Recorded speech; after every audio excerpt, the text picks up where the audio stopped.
ఇట్లా అనేక వార్తలు వచ్చినాయి. నేను ఫోటోలు చూశాను, వీడియోలు, అంటే మీరు వెళ్ళి వీడియోలు తీశారు. అక్కడ ఛాంబర్ ఉన్నట్టుంది ముఖ్యమంత్రి గారు. అదే దాదాపు ఒక 2 నుంచి 3,000 స్క్వేర్ ఫీట్ ఉంటుంది అనుకుంటా ఒక్క రూమ్. అంత అవసరం లేదు ముఖ్యమంత్రి గారు, అంత రూమ్ అవసరం లేదు. నాకు కొంత అవగాహన ఉంది ఆ సబ్జెక్ట్ మీద. అడ్డాగోలుగా ప్రజాధనాన్ని ఖర్చు పెట్టారు. దానికి దేనికోసం వాడాలి అని అనేది మళ్ళీ చర్చించాల్సిన అవసరం ఉంది. Yes sir.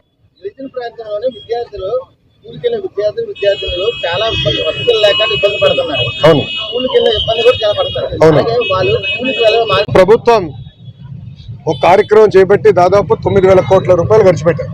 అభిప్రాయాలు తీసుకున్న తర్వాత అమలు చేస్తాం. 4 సంవత్సరాలు నాణ్యమైన విద్య ఎట్లా అందించాలి, అదేవిధంగా గతంలో అనేక జియోలు ఇచ్చి ప్రభుత్వ విద్య